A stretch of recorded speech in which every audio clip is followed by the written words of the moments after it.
Performing an original monologue, here is Kelly Johnson, Miss Colorado.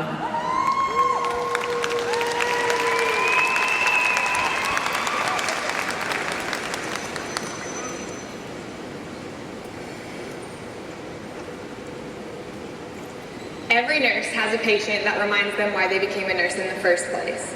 Mine was Joe. Joe was in the beginning stages of Alzheimer's. He had moments with and moments without his memory. But the hardest part about the aging condition for Joe were his night terrors. He would wake up in the middle of the night screaming absolute bloody murder. But if I just went in there and held his hand for a few moments, I could usually get him to calm down. But then he wanted to talk. He would ask me if I could change his treatments, and I'd say, "No, Joe, I can't. I'm just a nurse." "Well, what about my medications? Can you fix those?" And I'd say, "No, Joe, I can't. I'm just a nurse." But because I couldn't do those things for Joe, we connected on other levels. He would ask me about volleyball. We would talk about his grandbabies. And he would tease me about being the only nurse on the unit that can reach the gauze on the top shelf. It was a lot of laughs with Joe. But then one night, everything changed.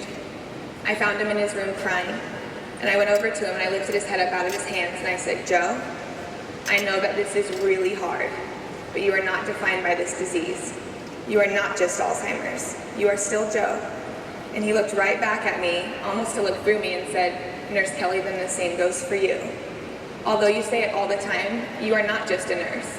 You are my nurse, and you have changed my life because you have cared about me." And that's when it hit me.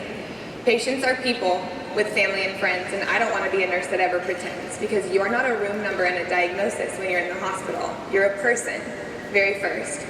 And Joe reminded me that day that I'm a lifesaver. I'm never going to be just a nurse.